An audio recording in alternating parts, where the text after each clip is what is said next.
অভিষেক ব্যানার্জির বিরুদ্ধে উঠছে নানা ধরনের অভিযোগ। সেই তালিকায় আরও এক সংযোজন। এবার নাম না করে অভিষেক ব্যানার্জি এবং তার দলবলের বিরুদ্ধে নতুন এক অভিযোগ আনলেন বিজেপি নেতা অভিজিৎ দাস ববি। এবার সুজলা আর্ট নামে একটা সংস্থার তরফে জানানো অভিযোগকে সোশ্যাল মিডিয়ায় পোস্ট করে নতুন একটা বিষয় তুলে ধরলেন অভিজিৎ দাস। কি বলছেন তিনি? সুজলা আর্টের কি অভিযোগ আসুন আপনাদেরকে দেখাই।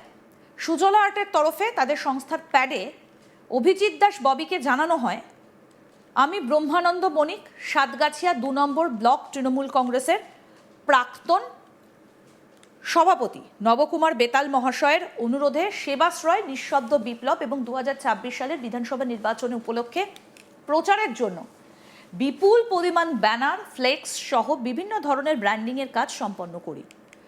উক্ত কাজের মোট বিলের বাকি আনুমানিক ১১ লক্ষ টাকা। কাজ সম্পূর্ণ হবার পর দীর্ঘদিন অতিবাহিত হলেও তিনি এখনও আমার প্রাপ্য অর্থ পরিশোধ করেননি। বারবার ফোনে যোগাযোগের চেষ্টা করলেও বর্তমানে তিনি আমার ফোন রিসিভ করছেন না এবং বিষয়টা সম্পূর্ণভাবে এড়িয়ে চলছেন।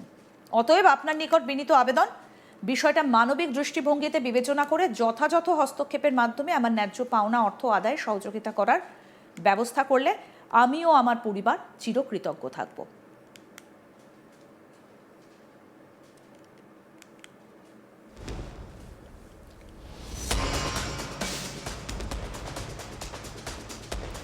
এই বিষয়টা সোশ্যাল মিডিয়ায় তুলে ধরে অভিজিৎ দাস ববি লেখেন, ভাইপো ও তার গ্যাং শুধুমাত্র সরকারি প্রজেক্ট ও মাটি সহ অন্যান্য জায়গা থেকে টাকা নেয়নি। এখানকার ব্যবসায়ী যথা ফ্লেক্স, ব্যানার ব্যবসায়ী, প্যান্ডেল ব্যবসায়ী, ডেকোরেটর, মাইক ব্যবসায়ী ইত্যাদিদের কোটি কোটি টাকার বিল পেমেন্ট করেননি। একটা লুটেরা ডায়মন্ড হারবার সহ দক্ষিণ ২৪ পরগনাকে লুট করে নিয়ে গেল প্রশাসনের সহযোগিতায়। এটা সামান্য একটা ১১ লাখ টাকার বিল, এরকম কোটি কোটি টাকার বিল ব্যবসায়ীদের দেয়নি। এক্ষেত্রে আরও যারা এমনভাবে টাকা পাননি তাদের যোগাযোগ করার জন্য একটা ফোন নম্বরও দিয়েছেন অভিজিৎ দাস ববি।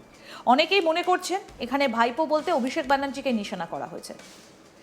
কিছুদিন আগে আজ তাক বাংলা স্টুডিওতে এসে অভিজিৎ দাস কি বলেছিলেন আসুন শোনাই আপনাদের। দেখুন, এখানটায় যে অভিষেক যে আপনার এটা করেছে, মানে যে মিটিংয়ে বলেছিল কৃপারামপুরে, যে public meeting launch announcement records, তারপর মিডিয়া রেকর্ডস অ্যানেক্সচারে রয়েছে ৭৬,০০০ সিটিজেনকেও দেবে, হ্যাঁ, প্রতি মাসে ১,০০০ টাকা, হ্যাঁ, যার পরিমাণ হচ্ছে বছর হচ্ছে ৯১ কোটি ২০ লাখ টাকা। ২০ লাখ টাকা, তো ৯১ কোটি ২০ লক্ষ টাকা তো আমার আনতে হবে, তবেই তো আমি দেবো। এই টাকাটা কোত্থেকে পাবে? ও তো প্রতি মাসে ইনকাম করে ১,২৬,০০০। ঠিক আছে, একটু আমাদের দর্শকদের এটা দেখিয়ে নি। টোটাল এনরোল অ্যাপ্রক্সিমেটলি ৭৬,০০০ সিনিয়র সিটিজেন, মানে ৭৬,০০০ বৃদ্ধ বৃদ্ধা, তাদেরকে মাসে ১,০০০ টাকা করে দেওয়ার কথা ঘোষণা করেছিলেন।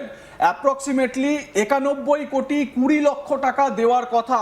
আমরা কি দেখি দানের কথা, মানে যারা জ্ঞানী পুরুষ, যারা দেখবেন একটু সাধু সন্ন্যাসী, তারা এটা বলে গেছেন যে আপনার রোজগারের ৪ ভাগের ১ ভাগ আপনি দান করতে পারেন। কিন্তু কখনো কি এই প্রবাদ শুনেছেন যে আপনার রোজগারের ৪ ভাগের মধ্যে ৫ ভাগ আপনি দিয়ে দিলেন? সেটা কি করে সম্ভব হয়? আর ঠিক এই জায়গাটাই রেস করেছেন অভিজিৎ দাস ববি, যিনি ডায়মন্ড হারবারে এই অভিষেক ব্যানার্জির বিরুদ্ধে ফাইট দিয়েছেন, এবং শুধু ফাইট দেওয়া নয়, তিনি লিগাল প্রসিডিংসও এগিয়ে নিয়ে যাচ্ছেন। আমি আপনার কাছে এই বিষয়টা এবারে আসবো। আপনি যে এই কথাটা বলছেন, দেখুন এইখানে আপনি ডিটেলসগুলোও তুলে ধরেছেন। এই যে ১,০০০ করে যে দেওয়ার কথা বলা হচ্ছে এবং ৭৬,০০০ বৃদ্ধ বৃদ্ধাকে এই ১,০০০ টাকা করে দেওয়ার কথা বলা হলো, ঘোষণা করা হলো ৯১ কোটি ২০ লক্ষ টাকা। মানে আমি যেরকম প্রথমেই বললাম, একজন সাংসদের ১৫ লক্ষ টাকা মাইনেতে কি করে এই টাকা? হ্যাঁ, যদি এটা হয় যে অভিষেক ব্যানার্জির মানে বিভিন্ন মানে অর্গানাইজেশন রয়েছে, যেরকম আমরা লিপস অ্যান্ড বাউন্সের কথা জানি, সেখান থেকে প্রচুর টাকা ইনকাম, সেখান থেকে যদি দেন সেটা আলাদা ব্যাপার। আপনি এই বিষয়ে আপনার কাছে কি তথ্য রয়েছে? এখানে তো কোনো এনজিওর তো নাম উল্লেখ করা হয়নি। এখানে দেখা যাচ্ছে যে ও বলছে যে ওর নাকি ১৬,৩৮০ জন ভলেন্টিয়ার নাকি টাকাটা দিয়েছে। তা ১৬,৩৮০ জন ভলেন্টিয়ার যদি দেয়, তাহলে আপনার কি আছে, আপনার এখানটায় প্রত্যেক ভলেন্টিয়ার দেবে কত? ৫৫,৬৭৭ টাকা করে অ্যাভারেজ প্রতি বছর তাকে দিতে হবে। তা যে ব্যক্তি ৫৫,৬৭৭ টাকা করে দেয়, সে তো ইনকাম ট্যাক্স পেই হবে, তা তো প্যান কার্ড থাকবেই মাস্ট। তাহলে তার লিস্ট কোথায়? মানে ৫৫,৬৭৭ করে কোনো ব্যক্তি যদি বছরে দেন, তাহলে তার রোজগার নিশ্চয়ই অনেক বেশি হবে। হ্যাঁ, কারণ আমাদেরই বছরে বা মাসে 1,000 টাকা দিতে গেলে আমাদের বাধো লাগে। তো সেক্ষেত্রে 55,677 টাকা যে ব্যক্তি দিচ্ছে, এরকম 16,380 জন দিয়েছে, তার লিস্ট কোথায়, তার প্যান কার্ড কোথায়, এর কি কোনো অডিট রিপোর্ট হয়েছে, সেই অডিট রিপোর্টটা কোথায়? তাহলে কি এটা ব্ল্যাক মানি?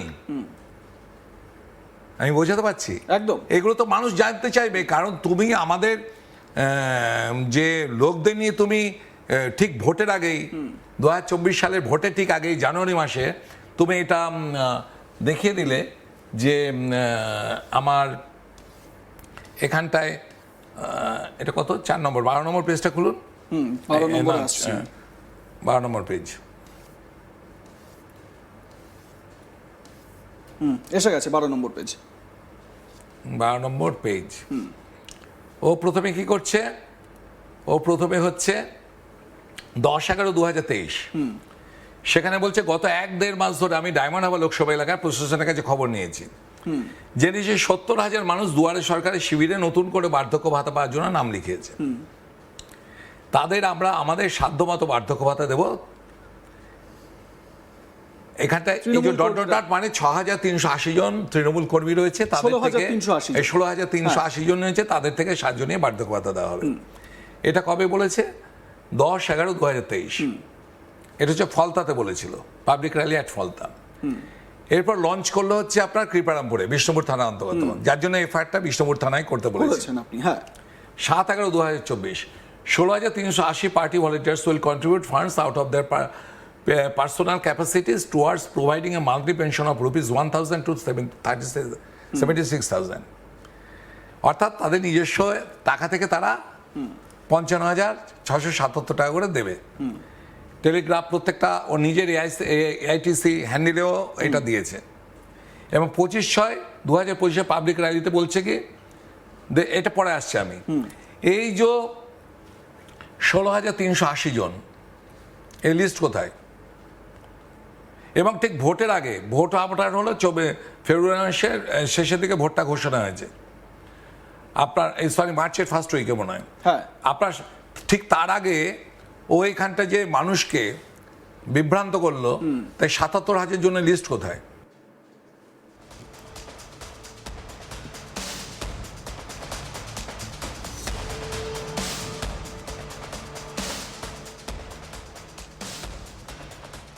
এবং ইতিমধ্যেই ওই ব্যক্তির তরফ থেকে যেটা বলা হয়েছে, এক্ষেত্রে আরও যারা এমনভাবে টাকা পাননি তাদের যোগাযোগ করার জন্য একটা ফোন নম্বর দেওয়া হয়েছে। ফোন নম্বরটা দিয়েছেন অভিজিৎ দাস। মানে অনেকেই মনে করছেন এই চিঠিতে এখানে ভাইপো বলতে অভিষেক ব্যানার্জিকেই নিশানা করা হয়েছে।